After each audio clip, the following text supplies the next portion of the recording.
and welcome to the second edition of Primetime Watchmaking in the News, your new program summarizing the hot watchmaking activity and giving you a heads up on what to expect in the months to come. So let's go immediately for this edition's summary.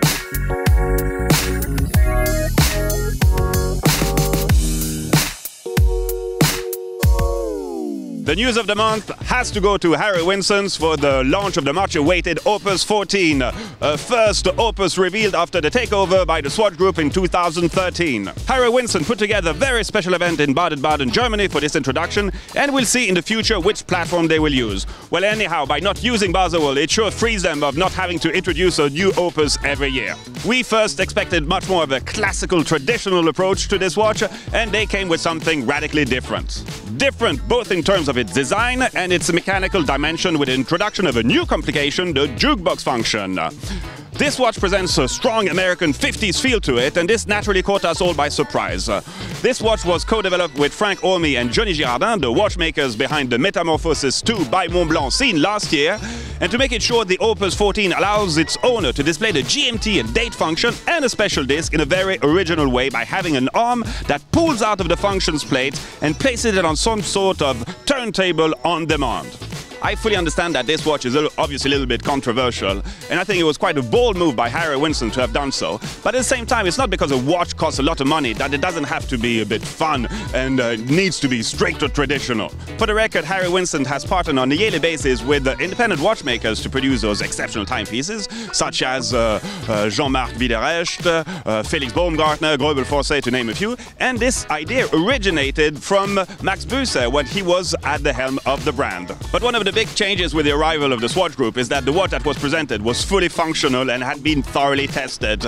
And this year, Harry Winston actually sold the very first watches on the very next day of this event. So just another era that has opened, I guess, for Harry Winston. So let's now talk about the main product launches of the month, and let's talk again about Max Büsser, as MB&F has just unveiled a very beautiful new watch, part of the Legacy Machine collection.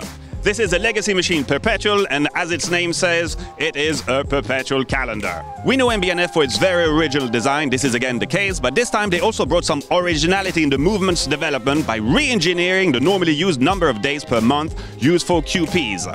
Please check our video for more info of this watch, and that will be for sure a great success among fans and collectors alike. 50 timepieces will be produced, 25 versions in red gold and 25 versions in platinum. The price starting at 138,000 Swiss francs excluding taxes, up to 168 francs for the platinum version. We also saw a very cool new model by HYT, the H4, and they answered some of the legibility issues that you could have with their watches in the dark. They introduced a backlit lighting system, but the interesting part is that the energy used to do so isn't stored in a battery. It remains a mechanical feature with a special barrel and a dynamo used to power the LED lights. I've seen it in real, and I promise you, it is really cool. We'll soon make a special report on this special technology that has been developed in-house. Jaeger-LeCoultre introduced a new collection, the Geophysic, that is positioned between entry model and very complex ones. The main new feature lies into its escapement system, the gyro lab, and in particular its balance wheel with the shape of a double anchor and not a ring in order to reduce the air friction and thus improve the precision of the watch. For the time being, two new models have been introduced, a True Beat Second and a World Timer, both coming into steel and rose gold, and the price ranging from 9,000 up to 25,000 Swiss francs. Coming back on the main events of the month, and this can also be talked about as the marketing coup of the month, but we have to go back to the Dubai Watch Week because we were delighted to see that many people just so enthusiastic about the notion of fine watchmaking. Why it is crucial to educate around the real values of watchmaking, the importance of the role of the watchmaker, I mean the man, what are the challenges and dangers to come, and I really hope it will spark some genuine and indispensable reflection among brands and ultimately the end consumer too. At the same time, in Mexico was held the CIAR, the most important watch show of Southern and Latin America, and in a gloomier economic climate for watch brands in general, it is important to note that business was apparently good for the brands, and fine watchmaking still drew a lot of attention and interest from public and connoisseurs.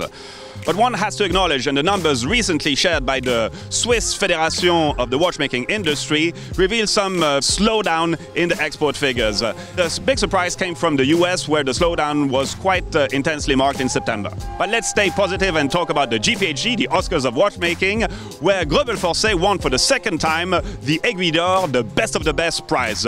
This year they won it with the fantastic tourbillon 24-second vision watch. And if you want to see more about this watch, obviously you can look at our dedicated report. And if you want to see Steven Forsey's reaction to receiving his prize, we interviewed him just after the ceremony. We can also add that the jury paid tribute to Vacheron Constantin, and in particular to his 3 watchmakers that worked during 8 years on the most complicated watch ever produced, the reference 57-260.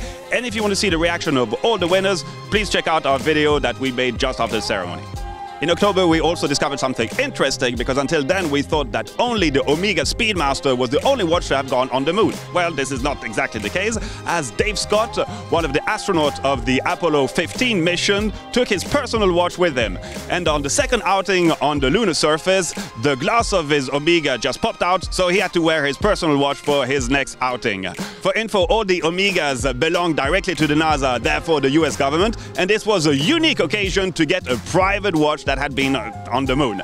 And this watch was sold in Boston at the RR Auction Company, and it fetched $1.6 million. So let's now talk about what to expect in November. If you're in London between the 12th and the 14th, we strongly invite you to go to the very fancy Saatchi Gallery for the Salon QP, where you'll be able to meet a lot of watchmakers. Don't hesitate to ask questions. And if you're in Paris between the 27th and the 29th, we also invite you to go to the Salon Belmontre, kind of similar type of show that is held at the Carrousel du Louvre, just in the center of the city. November is also an important month for watch auctions, and the main auctions houses will hold theirs in Geneva between the 8th and the 10th. But that lets me also introduce a special auction held on the 7th of November, and I'm obviously talking about the Only Watch auction. This charity auction goes to the benefit of the Duchenne Muscular Dystrophy Foundation, and 44 brands participated in this year's edition, and you'll find some quite spectacular one-off watches specially produced by the brands for this occasion. You'll have, for instance, a very special Richard Mille, the RM27-02, that is the ultra-light tourbillon Nadal watch. You'll have a montre ajourée by Vacheron Constantin. You'll also have, for instance, a very special version of Melchior by MB&F. So just go and check out Philips's website for more info. We'll have all the address, obviously, on our website too. And finally, we're obviously very interested in seeing what TAG Heuer will come up to with its connected watch. This will be announced on the 9th of November in New York. The project was announced in Baselworld previously this year, so they went pretty fast in terms of its development. Personally, I will bet for some kind of regular type of watch, but with translucent touchscreen technology with it. We all know that this goes in the direction of Tiger's repositioning, meaning catering to a more younger audience. Nevertheless, we don't know much about this watch, but we know that its price range between $1,500 and $2,000 US, so it's still quite more expensive than an Apple Watch. Well, still very interested to see what the hype is all about. So this is it for our second edition of Prime Time. See you soon, see you next month. Have a great time.